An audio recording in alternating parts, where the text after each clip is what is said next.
Hello दोस्तों और स्वागत है आपका टोटल प्रेप यूपीएससी चैनल में, जिसमें अभी आप देख रहे हैं आज की सारी इंपॉर्टेंट करंट अफेयर्स का रैपिड राउंडअप। जहां दोस्तों the Hindu, Indian express, PIB और भी दूसरी सोर्सेज से वो सारी न्यूज़ जो आज की सबसे इंपॉर्टेंट न्यूज़ में से एक है यूपीएससी प्रीलिम्स 2020 के लिहाज से, उन सबको कलेक्ट करके मैं आपके लिए लाया हूँ। मल्टीपल वीडियोज़ में अभी लाइन से अपलोड करूँगा, जिसमें आपको आज की सारी इंपॉर्टेंट इश्यूज़ का इन डेप्थ एनालिसिस, साथ ही साथ फोकस ऑन एमसीक्यूज़ आपको मिलेगा। तो आगे बढ़ने के पहले प्लीज़ मेरे चैनल को सब्सक्राइब करिए, मेरी वीडियोस को लाइक करिए, अपने दोस्तों के साथ शेयर करिए और कमेंट सेक्शन में मुझे बताइए कि वीडियोस में आपको क्या अच्छा लगा, क्या अच्छा नहीं लगा और किस तरह की वीडियोस आप मेरे चैनल पर देखना पसंद करेंगे। तो चलिए सबसे पहले देखते हैं आज की हमारी पहली न्यूज़ आइटम क्या है। Jharkhand government has launched their new state emblem. ठीक है, हर स्टेट का, जैसे भारत सरकार का अपना एक नेशनल एम्ब्लेम है, गवर्नमेंट का एम्ब्लेम है, भारत सरकार का चिन्ह है, इसके बारे में आप सबसे पहले चैप्टर में, इंडिया ईयर बुक के सबसे पहले चैप्टर में आप उसके बारे में पढ़ते हैं। अगर आपने नहीं पढ़ा है तो मैं आपको स्ट्रांगली सजेस्ट करूंगा कि इंडिया ईयर बुक का जो पहला चैप्टर है उसको आप ज़रूर पढ़ लें, क्योंकि हमारे एम्ब्लेम में जो चार शेर हैं सारनाथ के, और उसके नीचे कौन कौन से जानवर है, लेफ्ट में कौन सा है, राइट में कौन सा है, ये ऐसा यूपीएससी प्री में आपसे पूछा जा सकता है। बाकी स्टेट पीएससी में तो अक्सर इस तरह के सवाल आते रहते हैं।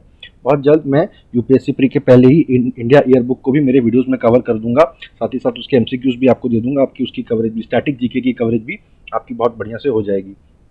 तो आइए हम देखते हैं आज झारखंड सरकार की, झारखंड पीएससी के स्टूडेंट्स के लिए इंपॉर्टेंट है। साथ ही साथ एक स्टेट गवर्नमेंट ने अपना नया एम्ब्लेम अनाउंस किया है, तो इसको यूपीएससी भी शायद अपने एग्जाम में पूछ सकता है। तो देखिए, इसके जो आप अपनी स्क्रीन पे देख पा रहे हैं लेफ्ट साइड में, वो जो नया एम्ब्लेम है झारखंड सरकार का, गवर्नमेंट ऑफ झारखंड, झारखंड सरकार ऐसे करके लिखा हुआ है, वो आप देख पा रहे हैं। ठीक है, तो उसमें आपको देखना है कि क्या क्या एलिमेंट्स है। देखिए, पहले आप वर्डन ग्रीन, ग्रीन कलर का ये पर्टिकुलर एक शेड दिया हुआ है। इसके बारे में क्या लिखा है, the green colour of the new emblem is symbolic है of the greenery across the state. Jharkhand, जैसे कि आपको पता है, जंगलों वाला ये राज्य है। It is blessed with natural beauty and resources. Jharkhand is endowed with all the raw materials required to take giant leap in the path of development, है ना। तो वहाँ पे जंगल है, रॉ मटेरियल है, खनिज पदार्थ है, इस तरह की चीज़ें मौजूद है झारखंड में। इसको सिंबलाइज करता है जो वर्डन ग्रीन रंग की पट्टी है, और इसका पूरा कलर का थीम है। ठीक है, फिर एलिफेंट भी है उसमें। तो एलिफेंट जो है ये राजाओं का एक व्हीकल हुआ करता था, तो ये एक तरह से सिंबलाइज कर रहा है झारखंड का जो पास्ट है, जो अतीत है, जो भूतकाल है झारखंड का, वो बहुत ही गौरवशाली रहा है, ये ऐसा बताया जा रहा है। फिर strength, collective wisdom and the resolve to move ahead. ठीक है, एक तरह से गरिमा और शक्ति को भी दिखाता है। हाथी जो है बहुत ही गरिमा में, आप कह सकते हैं कि एक पशु है, तो हाथी जहाँ भी आता है तो आप कह सकते हैं कि हाथी को हर जगह गंभीरता से लिया जाता है ना। तो इसलिए फिर the resolve to move ahead, कोई भी रास्ते में बाधा आए, झारखंड राज्य आगे ही बढ़ेगा, ऐसा इस तरह से वो बता रहे हैं। ठीक है, फिर देखिए तीसरा है द पलाश फ्लावर। ठीक है, पलाश का जो फूल है वो आपको इसमें दिख रहा है हाथी के नीचे वाली जो पट्टी है। तो पलाश फ्लावर को मतलब क्या सिंबलाइज कर रहा है, it is known as the flame of the forest. अगर गर्मी के मौसम में आप कभी झारखंड, छत्तीसगढ़ या ऐसे कहीं हमारे पठारी देश का जो पठारी इलाका है उससे गुजरेंगे, तो इन्हें ही, जहाँ तक मुझे याद आ रहा है, आग के फूल या टेसू के फूल कहते हैं। ठीक है, एकदम लाल रंग के, गर्मी के समय में जब जंगल में बाकी सब पत्तियां झड़ जाती हैं, तो यही लाल रंग के फूल दूर दूर तक दिखते हैं, ऐसा लगता है कि आग लग गई है जंगल में, है ना। तो ये जो नेचुरल ब्यूटी और सीनरी है झारखंड की, ये उसको बता रहा है।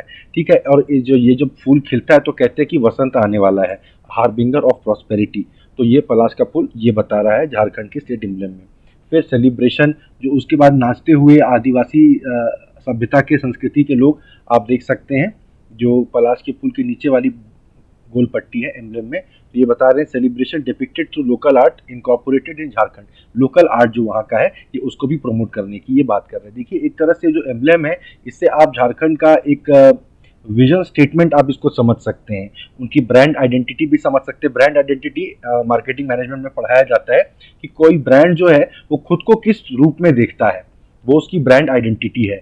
फिर कंज्यूमर्स, जो उपभोक्ता हैं, जो ग्राहक हैं, वो उस ब्रांड को किस रूप में देखते हैं, वो ब्रांड पोजीशनिंग कहलाता है ना। तो आइडियली आपकी जो ब्रांड आइडेंटिटी है, मार्केटिंग डिपार्टमेंट का यही काम है कि उसी को जनता तक ऐसे कम्युनिकेट करे कि आप जो खुद को सोचते हैं या जो आप खुद को सोचवाना चाहते हैं, ऐसा आप कहिए, जनता भी आपको वही सोचे, आपकी ब्रांड आइडेंटिटी ही आपकी ब्रांड पोजीशनिंग भी बन जाए। और एक विजन स्टेटमेंट है जिसमें कि इंसान बताता है कि हमारा विजन क्या है, हम क्या बनना चाहते हैं, तो या किस तरह का हम अचीव करना चाहते हैं अपना गोल। तो झारखंड सरकार का जो नया एम्ब्लेम उन्होंने लॉन्च किया है, ये इस तरह से भी आप इस पॉइंट ऑफ व्यू से भी उसको देख सकते हैं। देखिए, जो जो उन्होंने बताया किस किस एरिया पे वो फोकस करेंगे, टूरिज्म पे फोकस करेंगे। देखिए, साफ समझ में आ रहा है, खनिज पदार्थों पे और अपने नेचुरल रिसोर्सेज पे वो फोकस करेंगे, ठीक है। फिर वो मतलब समृद्धि, इकोनॉमिक प्रॉस्पेरिटी के रास्ते पर वो बढ़ेंगे।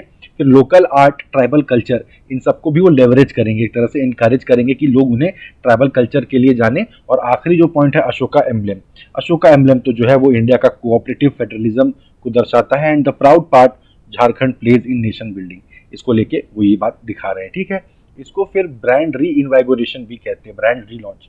कोई होता है कि ब्रांड थोड़ा सस्ता पड़ गया है, थक गया है, पुराना हो गया ब्रांड, लोग भूल से गए हैं उसको, तब उसको रीलॉन्च किया जाता है, उसको कुछ नए पॉइंटर ऐड कर दिए जाते हैं, उसका लोगो चेंज कर दिया जाता है। अभी कौन सा, आई थिंक डॉलर बनियान का नया लोगो उन्होंने लॉन्च किया। अब सोचिए बनियान का क्या लोगो है, उससे क्या मतलब है। डॉलर बनियान सलमान खान को अपने ऐड में लेते हैं, तो सलमान खान को लेके ऐड बनाना कोई सस्ता मामला तो नहीं है, पहली बात। दूसरी बात, बनियान के लिए नया लोगो हर बनियान पे छपेगा वो, तो अब वो भी तो कोई सस्ता मामला नहीं है, काफ़ी पैसे उस पर भी लगते, तो क्यों करने गए डॉलर बनियान वाले ये लोग। तो क्योंकि डॉलर बनियान का जो भी ब्रांड रहा होगा वो थोड़ा थकेला सा हो गया होगा, उसको आप कह सकते हैं। तो अब उसको रीलॉन्च, थोड़ा नया फॉन्ट ऐसा डाला गया है कि नए ज़माने का लुक आ रहा है उसमें, है ना। वरना डॉलर बनियान को आप नए ज़माने के साथ तो आप नहीं एसोसिएट करेंगे, तो वैसा कुछ करके उन्होंने उसको रीलॉन्च कर दिया है। तो झारखंड की जो सरकार है, जो हेमंत सोरेन साहब की जो सरकार है, पिछले काफ़ी दिनों से वो चर्चा में रही। जब कोविड-19 से रिलेटेड जब लोग यहाँ वहाँ फंस गए थे, मजदूर लॉकडाउन में फंस गए थे, तो झारखंड की सरकार एकमात्र सरकार थी जिसने हवाई रास्ते से अपने फंसे हुए मजदूरों को वो घर वापस लेके आए, ठीक है। तो ये बात मैंने मेरे वीडियोस में कवर की थी, और आप, मैं फिर से आपको बता देता हूँ कि अगर आपसे एग्जाम में पूछा जा सकता है कौन सा राज्य था जिसने हवाई रास्ते से अपने मजदूरों को वापस अपने राज्य में मंगवाया, तो आपको आंसर देना है झारखंड, ठीक है। ये देखिए, कोई न्यूज़ नहीं है, झारखंड सरकार का ऐड आया था ये पेपर में, लेकिन मुझे बहुत ऐसी गट फीलिंग है कि जो पेपर सेट करते हैं वो ज़रूर इसको देख रहे होंगे और इससे रिलेटेड कोई सवाल आपसे पूछ सकते हैं। और इससे रिलेटेड वो नेशनल आप जो आइडेंटिटी जो पॉइंट है, चलिए मैं उसका एक चैप्टर का वीडियो बना के डाल दूंगा कल। बाकी अभी आप एक बार एक सारी रीडिंग कर लीजिए, आपको इंडिया ईयर बुक का जो पहला चैप्टर है, ठीक है। चलिए अगली न्यूज़ पे चलते हैं। देखिए जयशंकर, हमारे एस जयशंकर जो हमारे एक्सटर्नल अफेयर्स मिनिस्टर हैं, वो अपने मालदीवियन काउंटर पार्ट से मिले मतलब ऑनलाइन मिले, आप फोटो देख सकते हैं, कोई यहाँ वहाँ आ जा तो रहा नहीं है। इंडिया ने $500 मिलियन का इंफ्रास्ट्रक्चर प्रोजेक्ट अनाउंस किया है मालदीव्स में, और $250 मिलियन का फाइनेंशियल एड अनाउंस किया है। ये दोनों अमाउंट याद रखिए, आपसे पूछा जा सकता है। अब आइए देखिए आर्टिकल के जो पोर्शंस मैंने हाईलाइट किए हुए हैं। एक 5 pronged पैकेज है। प्रॉन्ग यानी जैसे शिव जी का त्रिशूल होता है, त्रिशूल के जो 3 शूल होते हैं, जो 3 पॉइंटर्स हैं, उनको प्रॉन्ग कहा जाता है, ठीक है। तो 5 pronged अप्रोच, आप एक ऐसा त्रिशूल इमेजिन करिए जिसमें कि 5 वो पॉइंटर बने हुए हैं, और उस मतलब एक 5 तरह की स्ट्रैटेजी हम अपना रहे हैं यहाँ पर। तो उसमें क्या होगा, एक इंफ्रास्ट्रक्चर वर्थ $500 मिलियन का हमने वहाँ पर हेल्प किया है। दूसरा, एक डायरेक्ट कार्गो फेरी सर्विस हम दे रहे हैं। तीसरा, creation of an air travel bubble, ठीक है। चौथा, uninterrupted supply of essential commodities हम मालदीव्स को प्रोवाइड करेंगे। और पांचवा, additional financial help of $250 million to help the cash strapped economy, ठीक है। उस इकोनॉमी की हालत खराब है, तो बाकायदा $250 का आप फाइनेंशियल एड दे रहे हैं, ये लोन नहीं दे रहे हैं। देखिए, ये मालदीव्स को वापस नहीं करना है, ये सीधा हम पैसा दे रहे हैं उनको, ठीक है। मालदीव्स पे इतनी भारत सरकार मेहरबान क्यों है, क्योंकि नहीं तो चाइना उन पर मेहरबान हो जाएगा, ठीक है। इस बात को लेकर कई लोगों ने, आज मैं देख रहा था ट्विटर पे, कई लोग जो भारत को वैसे भी हर समय क्रिटिसाइज करते हैं, कह रहे थे कि भाई आप कितना भी मालदीव्स को पैसा दे दो, चाइना उसका 100 गुना दे सकता है, तो इस सब देखिए कोई फायदा नहीं है। वो बात ठीक है, पर ये देखिए मालदीव्स के जो पार्लियामेंट के स्पीकर हैं, अगला जो पैरा यहाँ पर आ रहा है, अच्छा वैसे मालदीव की जो पार्लियामेंट है उसको मजलिस कहा जाता है।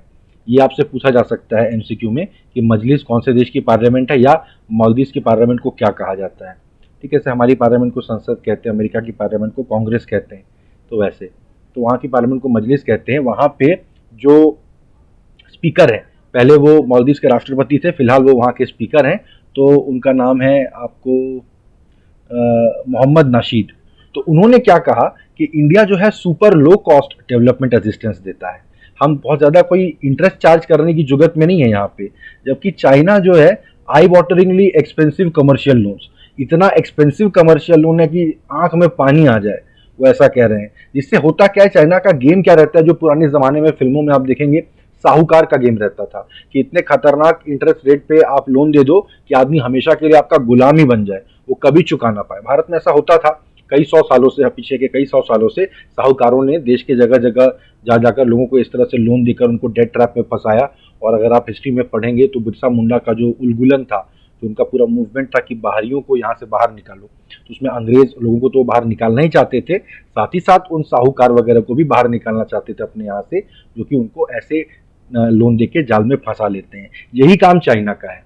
चाइना जिस भी देश में जाके उनको लोन दे रहा है, उन्हें ये समझ जाना चाहिए कि बेसिकली वो उनको अपना गुलाम बना लेने के या उनसे पूरा इस्तेमाल करने की जुगत में है। भारत एक long term relationship in Indian Ocean region के अपने साथियों के साथ बिल्ड करके रखता है। इंडियन ओशियन रीजन, हमेशा देखिए इस ओशियन का नाम ही इंडियन ओशियन है, ठीक है। तो यहाँ पर भारत ने हमेशा से जितना हो सका एक लीडरशिप रोल निभाया है।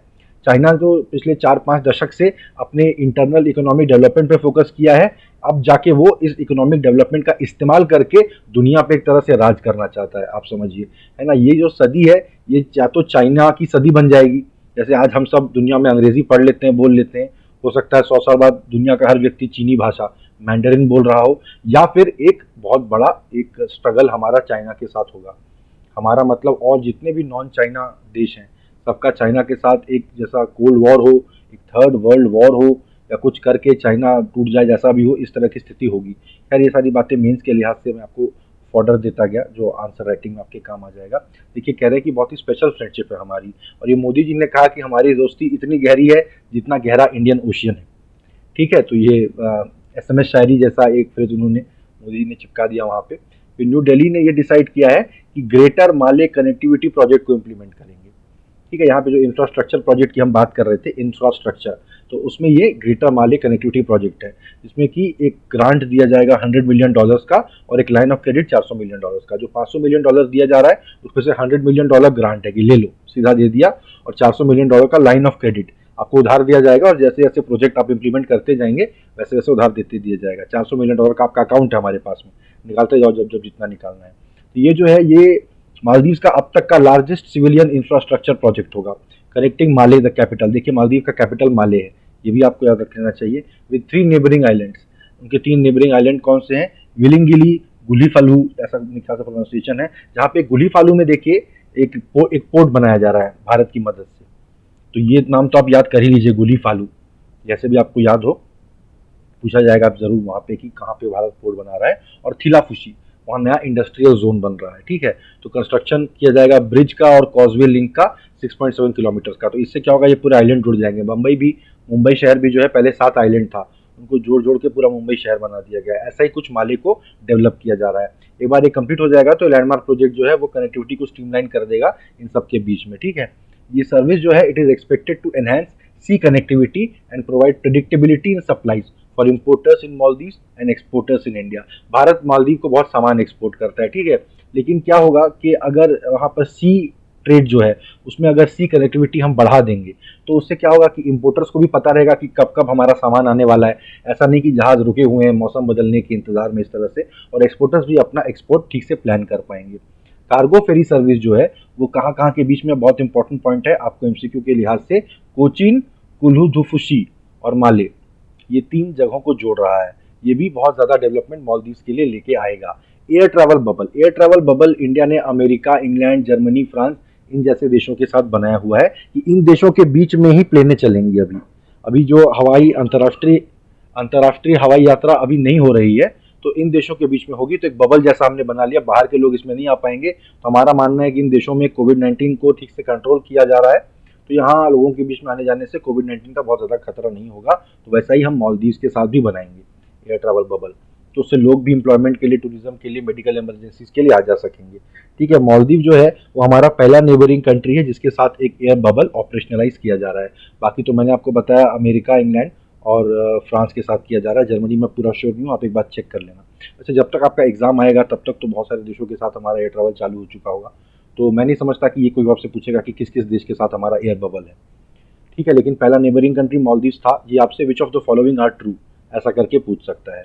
एयर बबल जो है ये बता रहा है कि हमारा कितना ज़्यादा सपोर्ट है मालदीव के टूरिज़्म के लिए, और मालदीव काफ़ी कुछ टूरिज़्म पे डिपेंड करता है। देखिए, तो मालदीव टूरिज़्म से रेवेन्यू कमा सके, इसके लिए एयर बबल हम यहाँ पर बना रहे हैं, ठीक है। एस जयशंकर जी ने कहा कि एक एसेंशियल कमोडिटीज़ जो हम मालदीव को प्रोवाइड करते हैं 2020-21 तक, उसका कोटा हमने एक्सटेंड कर दिया है। इसमें क्या क्या भेजा जाएगा, देखिए। ये आपसे अगर टफ क्वेश्चन पूछा गया तो पूछा जाएगा food items as well as river sand and stone aggregates, ठीक है, ये सब चीज़ें हम मालदीव्स में भेजते हैं। इस कोटा से क्या होगा, उनको फूड सिक्योरिटी मिलेगी और एसेंशियल कंस्ट्रक्शन आइटम मिलेगा। देखिए, हम वहाँ इंफ्रास्ट्रक्चर प्रोजेक्ट के लिए तो पैसा दे रहे हैं, पर अगर उनके पास रिवर सैंड नहीं है, क्योंकि वो आइलैंड नेशन है, और स्टोन एग्रीगेट्स, वो स्टोन के कंपोनेंट जिससे कि वो जोड़ जोड़ के बनाएंगे अपनी बिल्डिंगें वगैरह वगैरह, वो सब अगर नहीं उनके पास होगा तो फिर इंफ्रास्ट्रक्चर के लिए पैसा देने का मतलब नहीं है। तो ये सब भी हम उनको दे रहे हैं, है ना। तो इसमें देखिए कितने इंपॉर्टेंट पॉइंट्स मैंने जो जो हाईलाइट किए हैं, छोटी छोटी बातें, जैसे उसका कैपिटल माले है और उसकी पार्लियामेंट का नाम मजलिस है, से लेके जो 5 प्रोजेक्ट हम इम्प्लीमेंट कर रहे हैं, फेरी सर्विस, और किन किन जगहों पर कौन से माले के आसपास के 3 आइलैंड हैं जिनको माले से जोड़ा जा रहा है। फिर गुली फालू में भारत एक पोर्ट बना रहा है। फिर थिलाफुशी में एक नया इंडस्ट्रियल जोन बन रहा है, और कार्गो फेरी सर्विस। देखिए यहाँ पर जहाँ पॉइंटर घूम रहा है अभी, कार्गो फेरी सर्विस जो है वो कोचीन, कुलुदुफुशी, जैसे भी आप प्रोनाउंस करें, और माले, इन तीनों को जोड़ रहा है। ठीक है, एयर ट्रैवल बबल हमने बनाया है। ये सारी पॉइंट्स आप याद रखिए। साथ ही साथ फाइनल पॉइंट, जो फूड आइटम भेज रहे हैं वहाँ पे रिवर सैंड भेजेंगे और स्टोन एग्रीगेट्स भेजेंगे। ठीक है, तो ये सारे पॉइंट्स आप याद रखिए, एमसीक्यू के लिहाज से इंपॉर्टेंट है। तो थैंक यू गाइज, ये थी आज की करंट अफेयर्स की कवरेज। बाकी जो और इश्यूज हैं उनको इन डेप्थ कवर करता हुआ बाकी वीडियोस भी मैं बना रहा हूँ। मेरे चैनल को अगर आप सब्सक्राइब करेंगे और अगर आप नोटिफिकेशन बेल आइकॉन को दबाएंगे तो आपको हमेशा अपडेट मिलता रहेगा। मैं हर करंट अफेयर्स के इशू पे अब इन डेप्थ एनालिसिस करता हुआ वीडियो डाल रहा हूँ, जिसमें कि अगर आप बस एक मेरी वीडियो देख लेंगे 5-7 मिनट की, तो पूरा इशू आपको एग्जाम के पॉइंट ऑफ व्यू से क्लियर हो जाएगा। ठीक है, तो प्लीज़ मेरे चैनल को सब्सक्राइब करिए, नोटिफिकेशन बेल आइकॉन को दबाइए, और मुझे बताइए कि किस तरह की वीडियोस आप मेरे चैनल पर देखना चाहेंगे। थैंक यू गाइज, मिलते हैं मेरी अगली वीडियो में।